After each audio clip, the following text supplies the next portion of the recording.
I have my loom set on some of my favorite books here, so you can see it. I've hung a black sheet behind it. I hope that will make it easier for you to see me warping this loom. We are going to be warping our loom for tapestry, not for bead weaving. Tapestry using the wet shedding device. Bead weaving, you put 2 warps in each dent. For tapestry, you just put 1. If you put 2 warps in each dent and tried to weave tapestry, the tapestry yarn would make those threads lie next to each other instead of on top of each other, which is what you want for bead weaving. So the compromise is we set it up for tapestry, and when we weave the bead part in, there'll be a bead, a thread, a bead, a thread. Instead of when you set it up properly for bead weaving, there's a thread, a bead, a thread, a bead, a thread, a bead. This is something, if you do both, you'll understand what I'm talking about. I think it's conceptually a little hard to get unless you've actually done it. But if you can't see exactly what I'm doing here, because it's not really a warping video, it's really a weaving video, please go to our PDF file and look at warping the loom for tapestry using the shedding device. And we have very clear pictures and text on how to do that on the site. I will be using the wooden clips. If you don't have wooden clips, just use the plastic clips. They function the same way. The newer looms are going to come with the wooden clips. Those looms are not out yet. Okay, so the first thing I'm going to be setting this loom up for the smallest, the thinnest cuff, the ½ inch cuff. I'll be using the 10 dent coil, and I will be putting on 11 warps, which is really fast and easy to do. Okay, so I'm going to tie the thread on. Now what I'm going to do, and you can do this with your 12-inch loom, your 16-inch loom, you can do more with your larger looms, I suggest you put a piece on the left and a piece on the right so you can weave 2 pieces at the same time.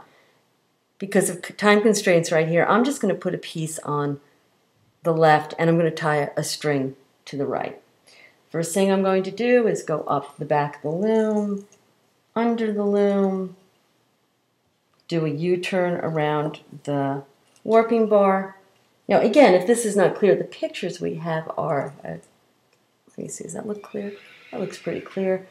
That's my horse. Did you hear that? My horse has heard my neighbor arrive who is feeding her, well, the horse is, and she is calling at her little window, feed me now. Okay, so that's 5 warps. Again, I'm using the Seal-On cord. These bobbins are wonderful for warping. It's so easy. You just hold your fingers around each end and just scroll down.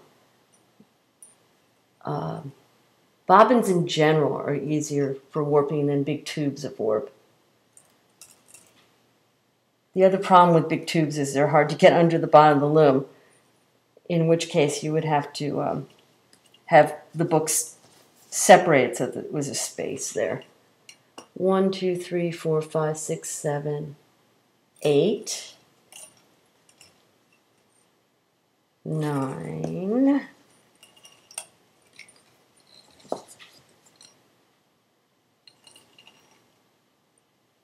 10, 11. Then I hit the warping bar again. I cut, tie a knot,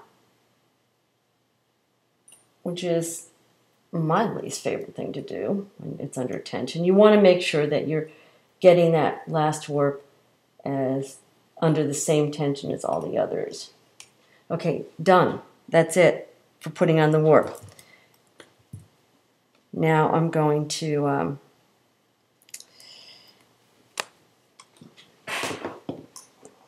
use a piece of cord. You can use anything, and I'm going to wrap it around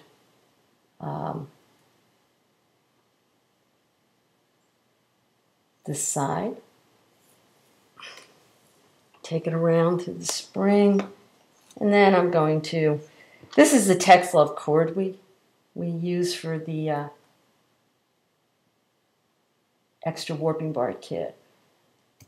You can use anything to do this with. But this way your bar will be balanced when I take out the clips.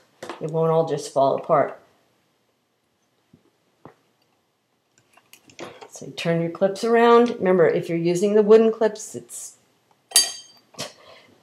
just follow the instructions for using them. You would have removed the wooden clips from the loom and put them back on. That's the only difference. The wooden clips are permanently on the loom. So the next thing we're going to do is pop in the shedding device. I'm right-handed, so I did it wrong. I'm right-handed, so I'm putting the hole on the right. You can't see that. Putting the hole on the right side here. See that? Now you can see it. Okay, you're going to see more of the loom in my face. I'm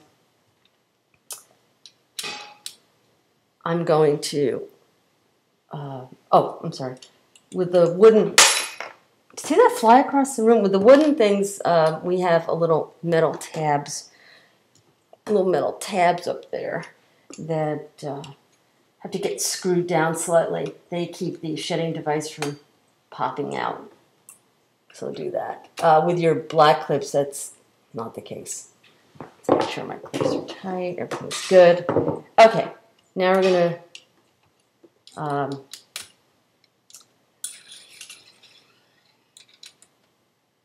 going to do the top row. Actually, that needs to be tightened a little more.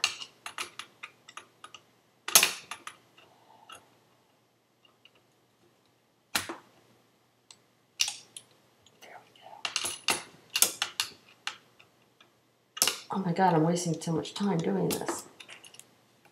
That's all good. Okay, so then we're going to start putting on our heddles. And actually, I'm going to put a little more tension. I'm going to put some tension on the loom. I'm getting things backwards here.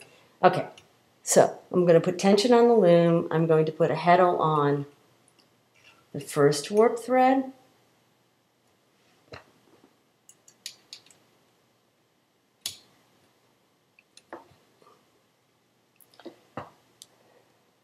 The second, or just wrap the heddle around the string and put it on. I'm going to stand up, it's going to be a lot easier. Around the fifth. Around the seventh, can you see what I'm doing? Taking the thread. Okay, and around, basically we're putting it around every other one. I've put it around 6. Then I take my warp bar and I slide it in all the way, and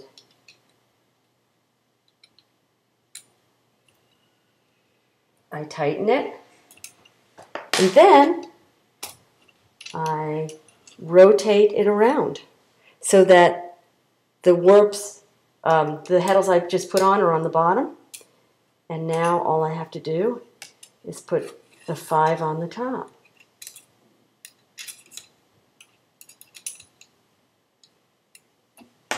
Here we go. So I'm going to start with 2.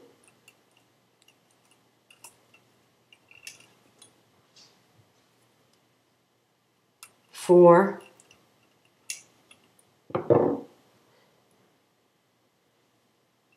6,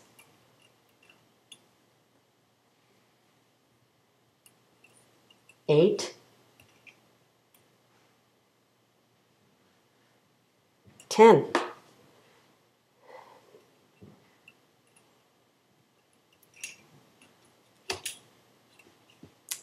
Now I'm going to release this. Put the bar in.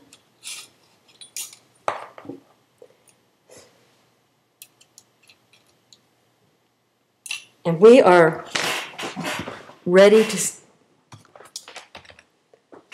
start weaving. There was a little glitch there. My video enough. So we're ready to start weaving.